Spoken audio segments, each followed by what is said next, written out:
Percent ఒకసారి చూద్దాం. రీసెంట్గా మనకి గగన్యాన్ మిషన్ ఉంటుంది. గగన్యాన్ మిషన్ మనందరికీ తెలిసిన విషయమే. కొన్ని పాయింట్స్ చూద్దాం. గగన్యాన్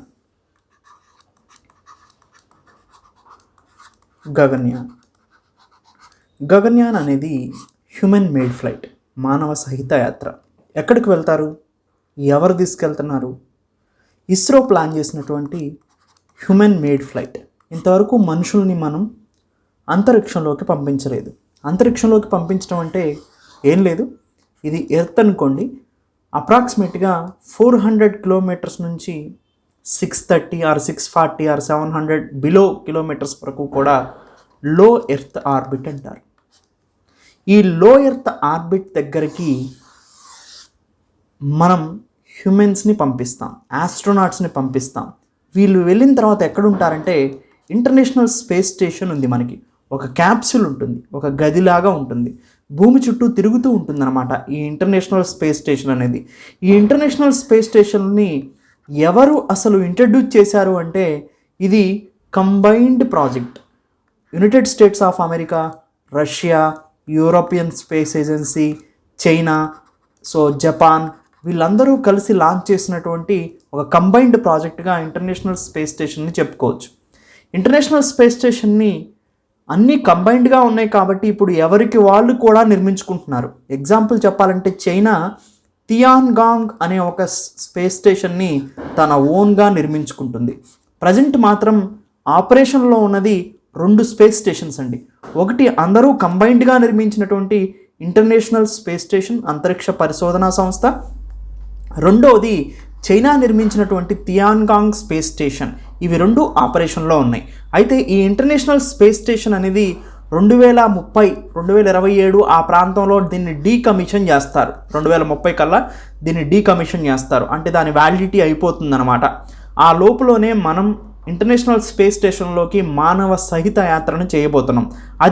దాని పేరు ఏంటంటే గగన్యాన్ ప్రాజెక్ట్ని సెంట్రల్ గవర్నమెంట్ అప్రూవ్ చేసింది.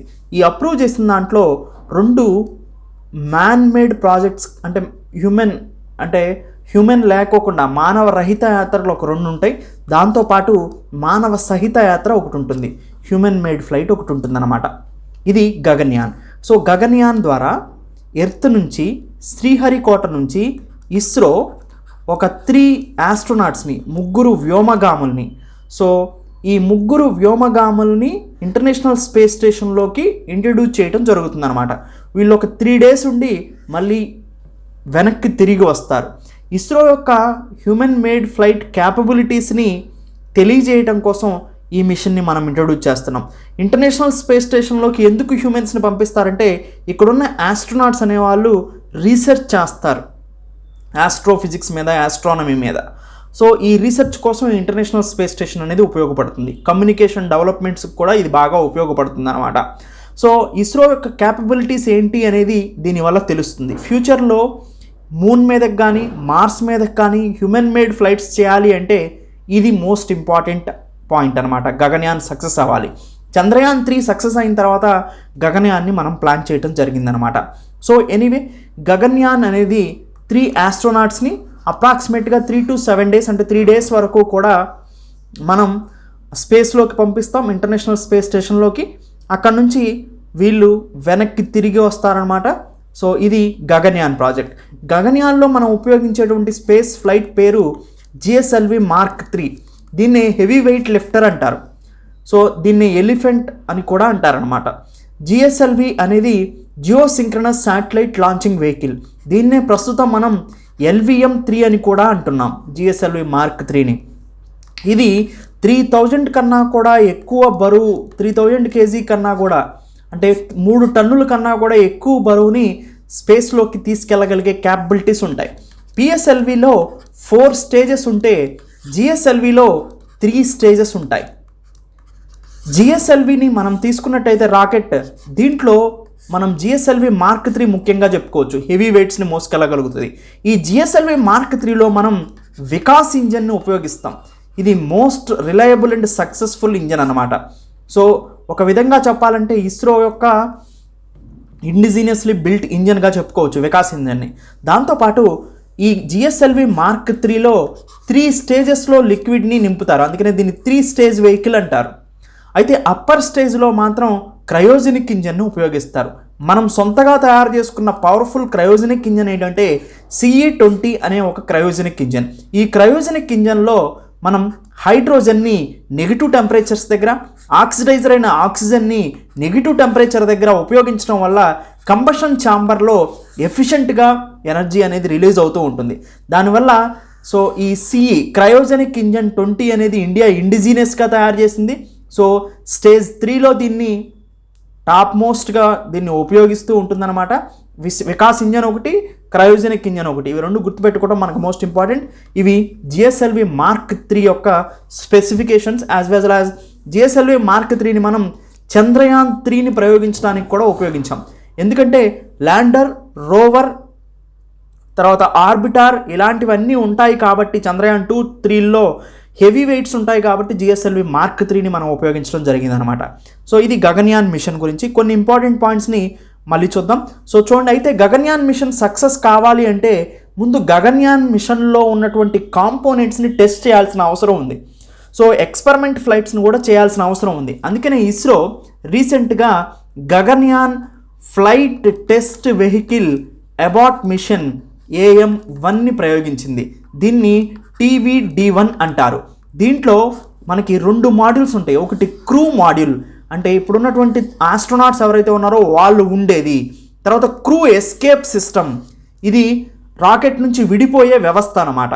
ఇలా 2 కాంపోనెంట్స్ని సక్సెస్ఫుల్గా టెస్ట్ ఫైర్ చేసింది గగన్యాన్ 3ని. అంటే గగన్యాన్ సక్సెస్ కావాలి అంటే ఇలాంటి టెస్ట్ ఫైర్స్ చేయాల్సి ఉంటుంది. TVD-1, డెమాన్స్ట్రేషన్ 1, డెమాన్స్ట్రేషన్ 2, డెమాన్స్ట్రేషన్ 3 ఇలా డెమాన్స్ట్రేషన్స్ చేసిన తర్వాత లాస్ట్ ఫ్లైట్ని వీళ్ళు ఇంట్రడ్యూస్ చేయడం జరుగుతుంది, హ్యూమన్ మేడ్ ఫ్లైట్ని, మానవులతో కలిగినటువంటి ఫ్లైట్ని. ఇలాంటివి 2 చేసిన తర్వాత ఇంకొకటి మానవుడితో కలిగినటువంటి ఫ్లైట్ని, గగన్యాన్ యొక్క యాక్చువల్ ఫామ్ని ఇంట్రడ్యూస్ చేయడం జరుగుతుంది ఇంటర్నేషనల్ స్పేస్ స్టేషన్లోకి ఆస్ట్రోనాట్స్ని. సో చూడండి, గగన్యాన్ ప్రాజెక్ట్ యొక్క ముఖ్య ఉద్దేశాన్ని మనం గమనిస్తే, సో ఇక్కడ మనకి 3 days వరకు స్పేస్లో ఉంటారు. జిఎస్ఎల్వి మార్క్ 3 ద్వారా వీళ్ళు రీచ్ అవుతారనమాట. తర్వాత డీ బూస్ట్ ద్వారా సో వీళ్ళు మళ్ళీ ఏరో బ్రేకింగ్ సిస్టమ్ ద్వారా మళ్ళీ కిందకి వస్తారు. 15 to 20 minutesలో ఈ మిషన్ అనేది సక్సెస్ఫుల్గా చేయబడుతుంది అనమాట. ఎనీవే, లో ఎర్త్ ఆర్బిట్లో ఇండియా ఈ గగన్యాన్ ద్వారా వెళ్ళినటువంటి ఆస్ట్రోనాట్స్ని ఇంట్రడ్యూస్ చేయడం జరుగుతుంది. దీని యొక్క ముఖ్య ఉద్దేశం ఏంటంటే ఇస్రో యొక్క క్యాపబిలిటీస్ని, హ్యూమన్స్ని లాంచ్ చేసింది అంటే ఇస్రో యొక్క క్యాపబిలిటీస్ని సో వరల్డ్కి తెలియజేసినట్టు ఉంటుందన్నమాట. దాంతోపాటు మన ఫ్యూచర్ మిషన్స్కి కూడా ఇది బాగా ఉపయోగపడుతుంది. అప్రాక్సిమేట్గా లో ఎర్త్ ఆర్బిట్ అంటే 400 kilometers హైట్ వరకు కూడా ఆస్ట్రోనాట్స్ని తీసుకెళ్తుంది ఇది. తర్వాత ఆర్బిట్లో వీళ్ళు 3 days ఉంటారు. సో అది హ్యూమన్ హ్యాబిటబుల్ స్పేస్ క్యాప్సిల్గా అది పనిచేస్తూ ఉంటుందన్నమాట. సో దాదాపుగా ఈ ప్రయోగాన్ని 2025 చివరికల్లా కంప్లీట్ చేయాలి అనేదే ఇస్రో యొక్క టార్గెట్గా మనకి కనిపిస్తుంది. సో 2 అన్మాన్డ్ మిషన్స్ చేసిన తర్వాత ఒక మ్యాన్డ్ మిషన్ని ఈ గగన్యాన్ ప్రాజెక్ట్ ద్వారా అప్రూవ్ చేసింది గవర్నమెంట్ ఒక 2 అన్మాన్డ్ మిషన్స్ని, ఒక మ్యాన్డ్ మిషన్ని అప్రూవ్ చేసింది అనమాట. అంటే డెమాన్స్ట్రేషన్స్ 1, DM-1, DM-2 అయిన తర్వాత యాక్చువల్గా హ్యూమన్ మేడ్ ఫ్లైట్ని చేయడం జరుగుతుంది. నెక్స్ట్, సో కొన్ని ఇంపార్టెంట్ పాయింట్స్ చూస్తే ఇది 2018లోనే ప్రైమ్ మినిస్టర్ నరేంద్ర మోడీకి సంబంధించిన హెడ్గా ఉన్న క్యాబినెట్ ఆమోద ముద్ర తెలిపిందండి. సో దాదాపుగా 3 to 7 days వీళ్ళు స్పేస్లో ఉండటానికి అవకాశం ఉండింది. దీంట్లో జిఎస్ఎల్వి మార్క్ 3ని ఉపయోగిస్తారు. జిఎస్ఎల్వి మార్క్ 3లో మోస్ట్ ఇంపార్టెంట్ అయినటువంటిది Vikas engine as well as cryogenic engine upper స్టేజ్గా ఉపయోగిస్తారు. దీంట్లో లిక్విడ్ హైడ్రోజన్, లిక్విడ్ ఆక్సిజన్ని నెగిటివ్ టెంపరేచర్స్ దగ్గర ఉపయోగిస్తారు కంబషన్ ఛాంబర్ కనెక్టివిటీ చేసి. దాదాపుగా 10,000 కోట్లకు సంబంధించినటువంటి ప్రాజెక్ట్ ఇది అప్రాక్సిమేట్గా. అయితే యాక్చువల్గా మనం ఆస్ట్రోనాట్స్ అంటాం, కానీ గగన్యాన్లో వెళ్ళే వాళ్ళని వ్యోమనాట్స్ అనే పేరుని ఇవ్వటం జరిగిందనమాట. వ్యోమనాట్స్ అని ఎందుకు ఇచ్చారంటే సంస్కృతంలో వ్యోమ అంటే ఏంటంటే స్పేస్ అని అర్థం అనమాట, అంతరిక్షం అని అర్థం. అందుకనే సంస్కృతంలో పేరు వచ్చే విధంగా వీళ్ళని వ్యోమనాట్స్ అంటారు. గగన్యాన్లో వెళ్ళేటువంటి 2-3 హ్యూమన్ మేడ్ ఫ్లైట్స్ ఉన్నాయి కదా, ఆ వెళ్ళే వాళ్ళని వ్యోమనాట్స్ అంటారు. యాక్చువల్గా అదర్ కంట్రీస్లో వీళ్ళని ఆస్ట్రోనాట్స్ అని అంటారనమాట. తర్వాత గగన్యాన్ ప్రోగ్రాంలో కీ మిషన్స్ కొన్ని ఉంటాయండి. అంటే వాటి కాంపోనెంట్స్ని టెస్ట్ ఫైర్ చేయాల్సిన అవసరం ఉంటుందన్నమాట. అలాంటి కాంపోనెంట్ అంటే 8 ఎక్స్పెరిమెంట్స్ చేసిన తర్వాత రియల్ గగన్యాన్ని ఇంట్రడ్యూస్ చేస్తారు. వాటిల్లో ఫస్ట్ది crew module atmospheric reentry experiment. అంటే వీళ్ళు సపోజ్ ఇది ఎర్త్ అనుకోండి, ఇది లో ఎర్త్ ఆర్బిట్ 400 కిలోమీటర్ల దూరంలో వీళ్ళు పంపిస్తానంటున్నారు కదా ఈ ఆర్బిట్లోకి ఈ మాడ్యూల్లో పంపించిన తర్వాత మళ్ళీ తిరిగి వీళ్ళని వెనక్కి తీసుకురావాలి అంటే ఇలాంటి డివైస్ ఉపయోగపడుతుంది అనమాట. ఇదే క్రూ మాడ్యూల్ అట్మాస్ఫియర్లోకి రీఎంట్రీ అవ్వటానికి చేసేటువంటి ఎక్స్పెరిమెంట్. ఓకేనండి. తర్వాత ప్యాడ్ అబార్ట్ టెస్ట్. ఇది ప్యాడ్ అండి, అంటే దీంట్లోనే మన వాళ్ళు ఆస్ట్రోనాట్స్ ఉంటారనమాట. సో వ్యోమనాట్స్ ఉంటారు. ఈ ఆస్ట్రోనాట్స్ నుంచి ఈ ఫ్లైట్కి డిస్కనెక్ట్ జరగాలి, అదే ప్యాడ్ అబార్ట్ టెస్ట్. తర్వాత మూడోది వికాస్ ఇంజన్ క్వాలిఫికేషన్. వికాస్ ఇంజన్ని ఎంతసేపు ఇంజన్ని ఆన్ చేస్తే ఇది వర్క్ అవుతుంది అనే సిచ్యువేషన్ని క్యాలిక్యులేట్ చేస్తారు. తర్వాత స్టాటిక్ టెస్ట్ ఫర్ లో ఆల్టిట్యూడ్ ఎస్కేప్ మోటార్. ఈ మోటార్ యొక్క క్యాపబిలిటీస్ని టెస్ట్ చేయడం జరుగుతుంది. Service module propulsion system.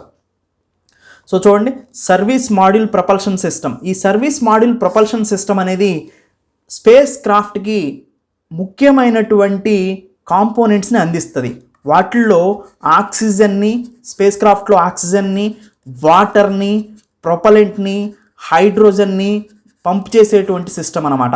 ఇదే service module propulsion system, SPS. ఇది కూడా ఒక ఇంపార్టెంట్ కాంపోనెంట్. ఇందాక మనం చెప్పుకున్నట్టు కొన్ని చూడండి, వికాస్ ఇంజన్. వికాస్ ఇంజన్ అనేది చంద్రయాన్ 3లో కూడా మనం దీంట్లో ఉపయోగించాం.